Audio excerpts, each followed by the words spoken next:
Boom, we are live. Okay. Hello.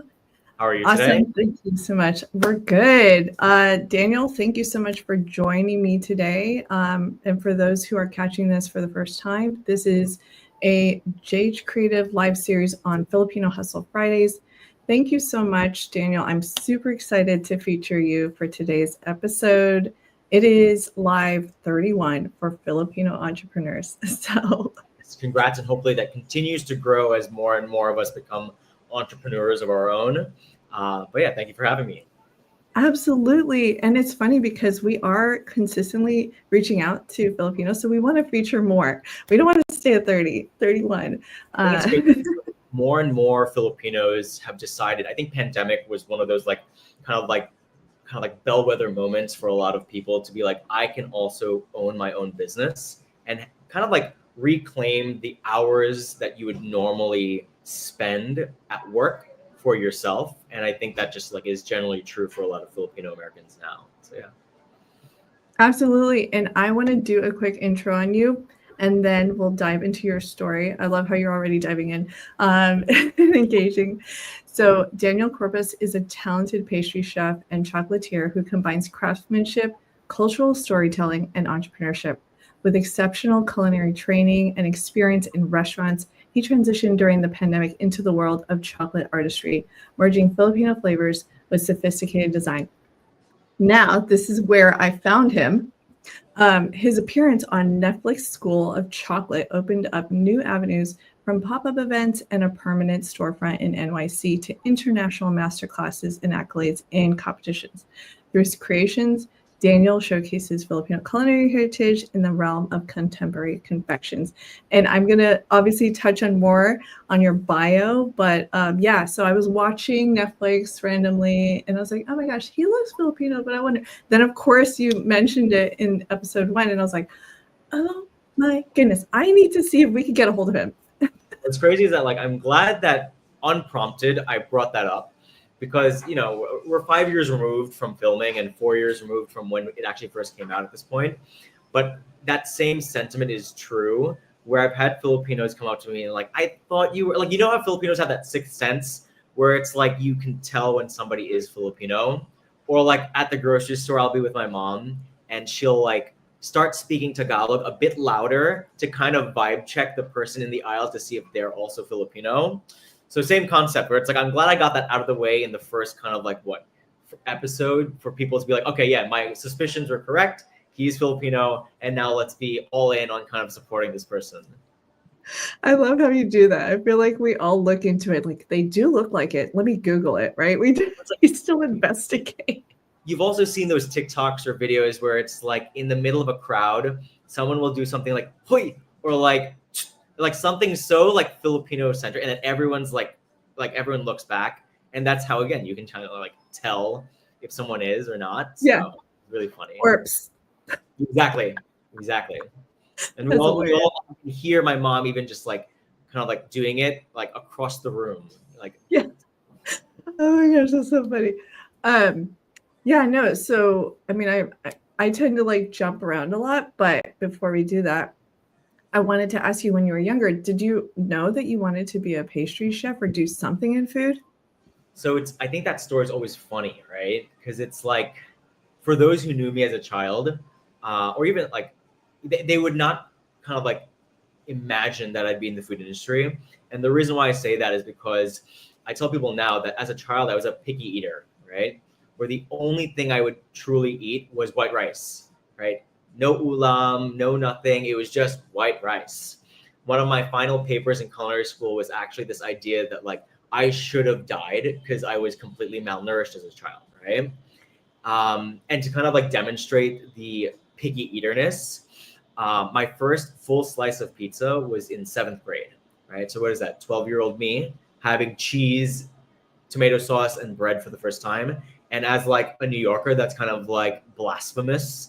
But ultimately, that is kind of like the culinary journey of like where this all started. And it's kind of like juxtaposed to like that paper that I just referenced. It was a juxtaposition between that as a child and my most recent trip at the time to Beijing and China, where I'm eating everything from like snake to pig's brain to ostrich tendon. And it's kind of fascinating to see how a picky eater ultimately is reintroduced to food and hopefully can also kind of like have that appreciation for it to adventure and try more things. I love that. I have hope for my youngest daughter because she loves white rice.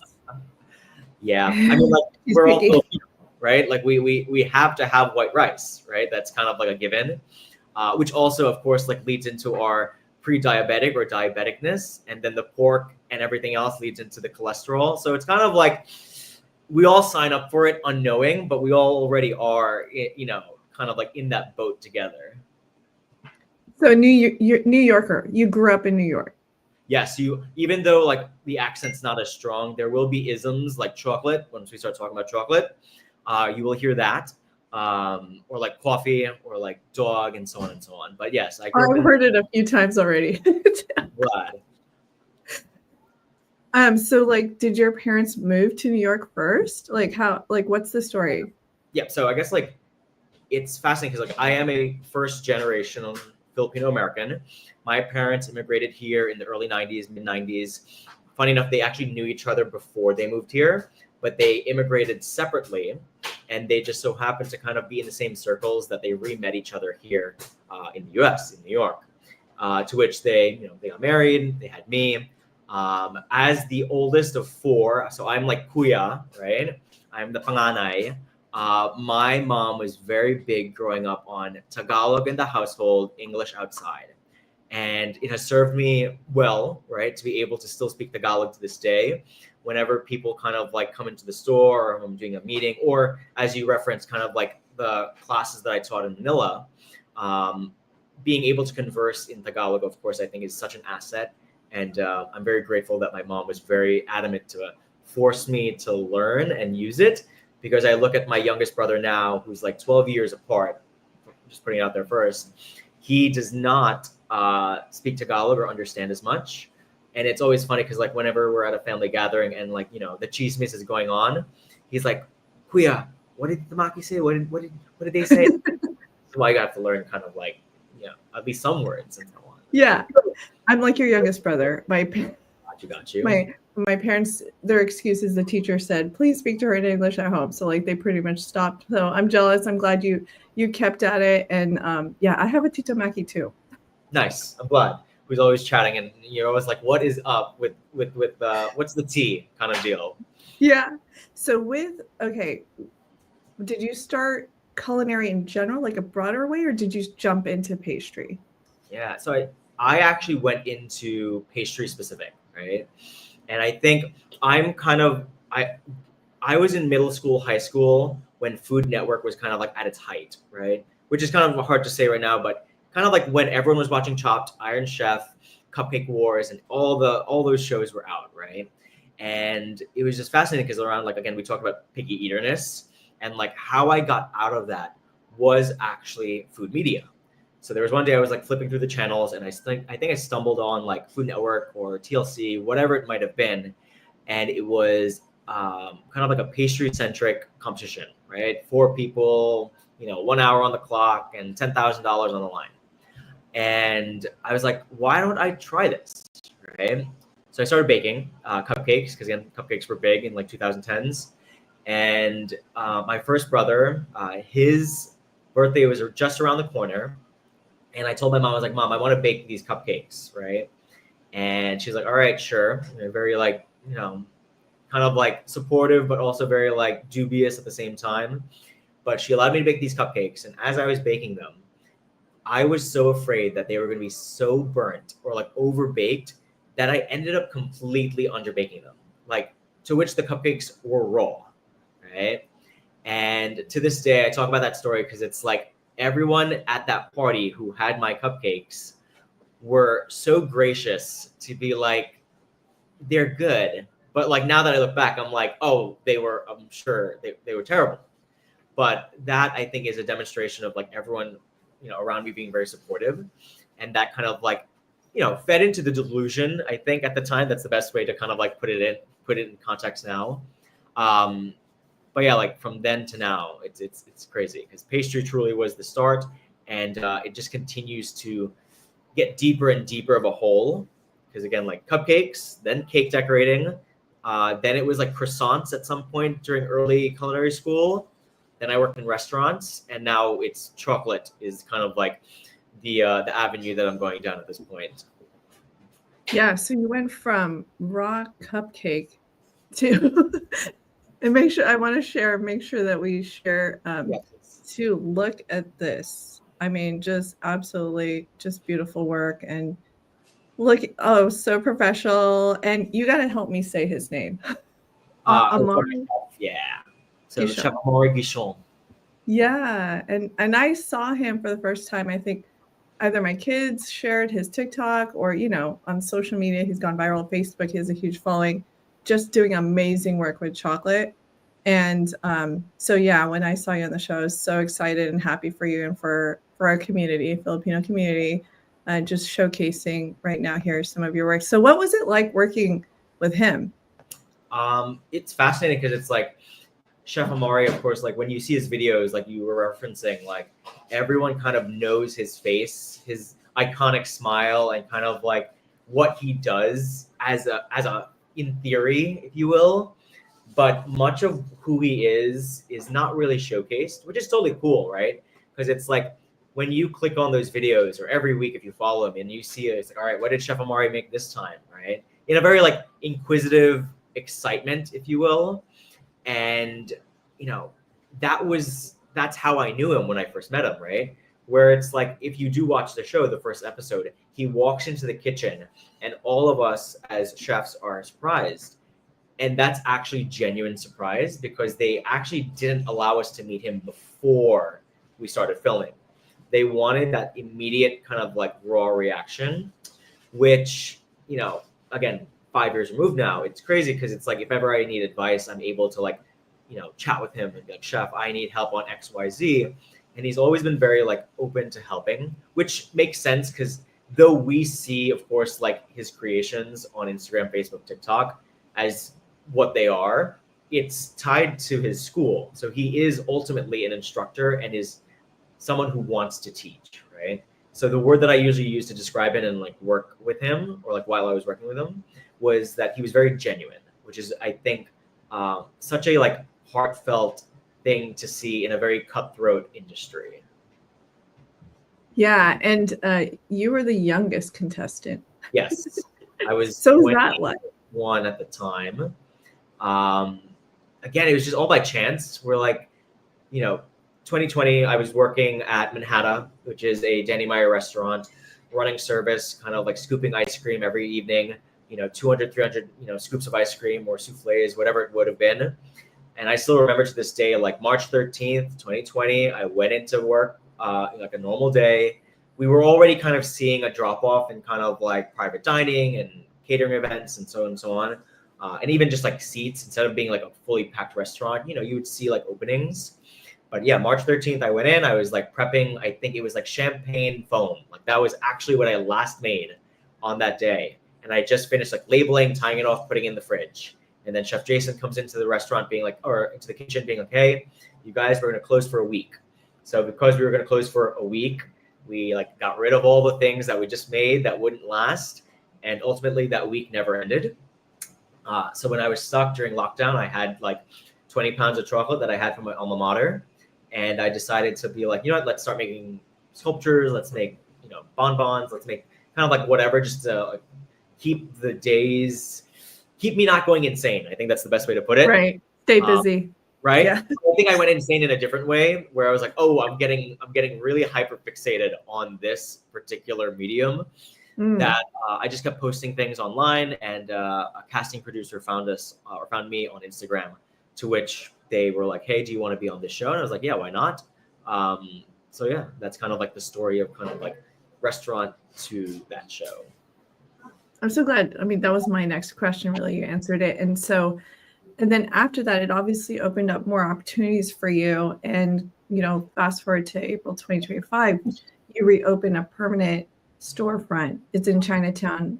Storefront and cafe in NYC. Yeah. So. Well, it's fascinating because, of course, like we first opened our first thing in 2022.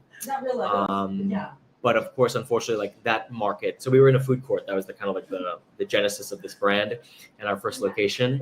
It unfortunately had to close at the end of last year, and we were able to officially reopen here in our new space.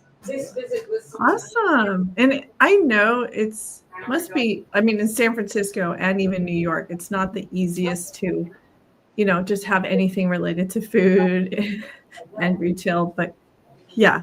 How are you doing it? It's to your point, it is harder and harder to own a business. I think that's kind of like a running thread. And New York and San Francisco, like you said, are two really difficult places to own a store. Overhead continues to rise, whether it be rent, labor cost. Food cost is also becoming astronomical, where chocolate alone has had about 175% increase over the past 2 years in price point. And that's primarily because 2 years ago, or last year actually, closer around April 2024, there was a shortage in kind of like production of cacao in Africa, and 70% of the world's cacao comes from Africa, right? So if you can imagine like half of that gone, that's 35% of the world's cacao, which to kind of like position it into kind of like my MO, Southeast Asia produces about 15 to 20% of the world's cacao.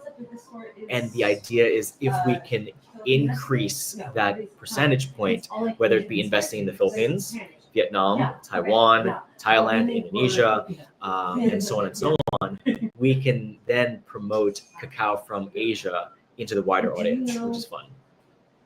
That's great. And it's funny because when in reaching out to guests, for this show, I've met other chocolatiers or exploring with different things with desserts and stuff. But it's funny, I didn't even realize that even the Philippines have that, like cacao, right? Is it that type of a plant or something that grows the bean? Cacao was introduced to the Philippines in like the 15th, 16th century by the Spanish, right? As knowing that we are a very melting pot of colonial kind of, civilizations. But yeah, the industry just hasn't been invested in enough. So every year I go to a different Southeast Asian country to find cacao, right? So last year I went to Malaysia. The year before I went to Taiwan, and the year before I went to the Philippines. I made sure that the first cacao farm that I visited was in the Philippines, and it was in Davao, which is southern Philippines. And it was fascinating because it's like there are photos of me practically hugging trees, right? Which is fascinating because it's like I'm talking to like titos and lolos and titas who are wielding machetes in the farm to cut cacao pods, and to actually see that in real life, I think is very gratifying as somebody who utilizes chocolate at this kind of stage to produce the confections and bonbons we make. That's so cool. And I want to showcase again and make sure we show as much as we can because they're so beautifully designed too. Yeah. Do you think you improved after the show? Or was this your style prior to that already? I think it's 50-50, right? And I think there is an essence of pre-show and post-show where when we finished the show, Chef was very big on hey, if you're going to open a business, you have a year to figure your stuff out. And some of the designs, since you brought that up, like the blue one, which is our sea salt caramel, that's the same design that I've been making since 2020 before the show. And it's still the same now. The recipe has changed a bit to kind of tweak, or every day we're trying to make the recipe better, right? So we made the ube bonbon, which is our number one seller.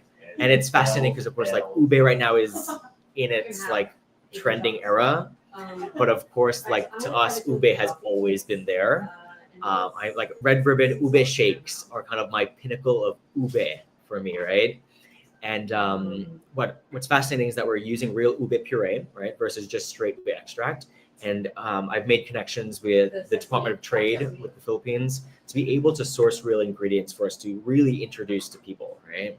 And same concept with the calamansi, where it's very sharp, it's true to what it is, and it's like it's real calamansi, right?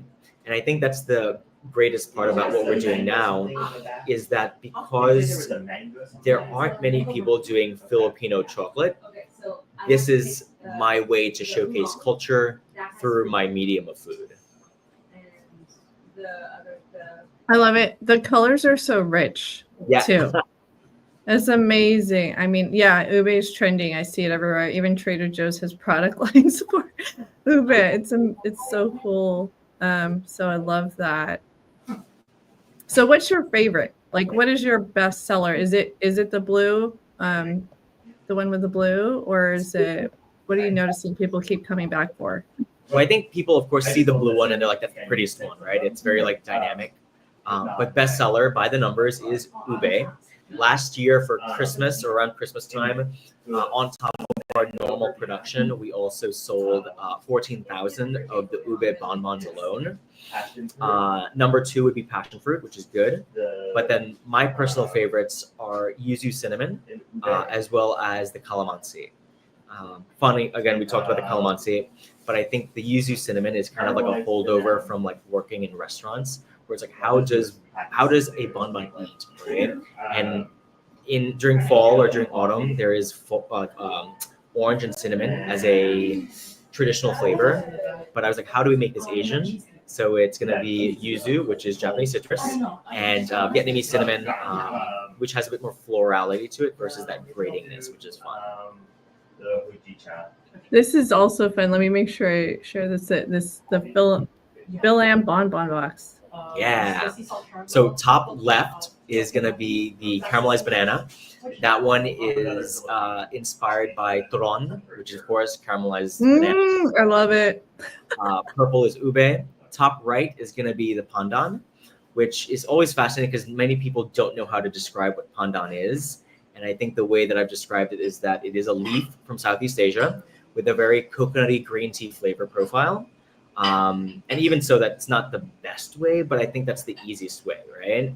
Underneath the banana is the calamansi. Again, we talked about that for what it is. Middle one, the gray one, is going to be Philippine coffee. So we're using barako, which is coffee from Batangas, which is south of Manila. And then on the right is roasted corn, which is technically inspired by mais con hielo. And then what's fun is that we've updated it to also have a cornic layer crunch. Cornic, of course, most people know it as the brand name Boy Bawang. But instead of using garlic flavored, we're using buttered flavor so that it actually like pairs well with the corn. Wow. That's a lot of flavor. That's amazing. It looks so cool. So then this is something that somebody can order for shipping? Like I can get it in Florida? Absolutely. I think right now, I will say we did pause shipping for a while. Okay. The only reason why I said that is because like in New York, as you can imagine, it was like 102 degrees like a couple days ago or a couple weeks ago. And it's like we usually ship with like ice packs and the insulated box and the styrofoam, everything. But if UPS or whoever courier just so happens to leave it out in the sun for too long, and it's not my fault, it unfortunately can still melt, which is not the best email to get when they're like, hey, my chocolate's all melted, which we've gotten before. I know. That can happen. I totally get it with this heat wave too. I mean, you have really, like, let me, just because I love visuals too. This is the team favorites, looks like. And then there's also, I think you have another one. If I go back to the shop, but yeah, is there other flavors that you haven't mentioned here? Yeah, I mean, like the store normally has 18 plus flavors anyways. Wow. So again, the idea is always to kind of like come up with new flavors. I think there are other chocolatiers already doing very traditional flavors. Like, I think the best way to describe this is like last year, of course, the Dubai flavor kind of blew up, right? And everyone and their mother is making it. There were definitely people that came into the store being like, hey, do you have the Dubai bar? And I was like, no, we don't. They were like, why? And my answer was, guess what? My case only fits 18 flavors. And if I were to allocate one of those 18 boards for Dubai, that's one fewer calamansi. That's one fewer lychee pink peppercorn, one fewer kumquat jasmine, one fewer of all these other flavors that I can introduce that no one else is doing. And yours are so unique. I mean, you don't always have to follow trends. And looks like, oh, here, I think this is the chef's favorite. That's what I was making sure that we also featured. So these are your favorites. Yes, those are the 6 of my personal favorites. Again, yuzu cinnamon is the 1. Number 2 is the calamansi.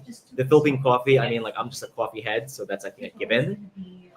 There's Korean brown rice, which is also over there. So we're using Korean brown rice, toasting it really well, steeping it in cream for a week so that the flavor really comes through, which ends up having this very like nutty, popcorny flavor profile. Hojicha, which I think is highly underrated, which is top right, is roasted green tea from Japan. We're using a bean to bar from Davao, again, so from the Philippines, and the tea itself is from a heritage farm in Japan. Wow, that is amazing. Thanks for like giving us the luxury description. When people come to the store, they're like, the best person to ask is truly me, because it's like always storytelling and there's more like behind it. My team, of course, who are quite trained to like know how to answer some questions are here, but it's not the same, right? No, it's not the same experience at all. I know that we're running up until the end of the time that we have, and to respect your time because you are New York busy and everything moves fast there. I would love to end on pretty much the tip of the day or some words of wisdom from you, maybe talking to your earlier self or younger self who are also, I mean, pretty much an entrepreneurial person, very similar to you. Yeah, I mean, like, I think the biggest advice that I always give, right, is kind of if anyone is ever interested in owning a business or like kind of like starting their own thing, the bottom line is do it, or kind of like just go for it, because it is one of the most arduous things to do, where it's like, you know, I've kind of like supplemented 50 hours working in service for 60 plus 80 plus hours for my own self, where it's like, if I need to work today, I will, but it is one of the most gratifying things as well.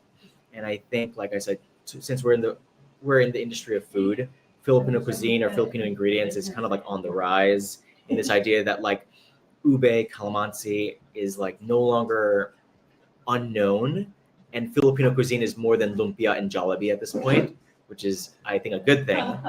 But with that said, I think that's why the ethos and the pathos of kind of like what we do here is very integral, where it's like, we haven't even looked at the store, but everything is storytelling, whether it be the prints on the wall, whether it be kind of the chocolate that we source, whether it be kind of like the vanilla hazelnut. That'll be my final like kind of like story, where it's kind of like, it reminds me of San Serval from, you know, like my mom would make San Serval, and that was like a birthday cake for me, right? So we have this very rich storytelling as Filipino Americans, Filipinos who want to own businesses, but it's taking that big step and entering an unconventional field, because I think that stigma is still sometimes there, despite kind of like it getting better. But if you're very passionate about something, it's super fun to go into. So yeah.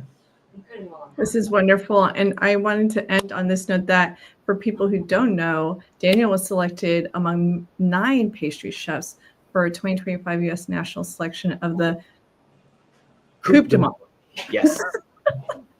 It is pretty much like the World Cup of pastry chefs. Yeah. And so, yeah. It's very intense, which will be very fun. It's funny because, of course, like, it's every 2 years there's a competition called the Coup du Monde. It's held in Lyon, France. There's actually a sister competition called the Bocuse d'Or, which is for culinary people. But it's practically teams of 3 who compete from all around the world. Team USA is kind of like rebolstering itself after not having a team in this recent competition. But Team Philippines also does have one, which is really cool, that they've said that if worst comes to worst, if I ever want to try out for Team Philippines, I could in the future. So we shall see. Awesome. I wish you the best of luck. We will follow you on your journey, and maybe you'll be featured somewhere else, but I'm sure you're going to do amazing things because you've gotten so much success already. I wish you the best with your storefront. I'm going to have to go up there so I don't get melted chocolate. Yeah, that's, I think, the best thing. Or at least try the shipment route eventually when it's back on. So as we enter the winter, that's always the best bet. Christmas, Winter. that's the best time to buy. That's also when we ship the most of our bonbons out. So that should be And it. best gift for my relatives for sure. So thank you so much for hopping on my humble show. And yeah, I would love to feature any of your, Filipino entrepreneurial friends if you have any. And awesome. All right, let's sit tight. And guys, I'll see you guys next time.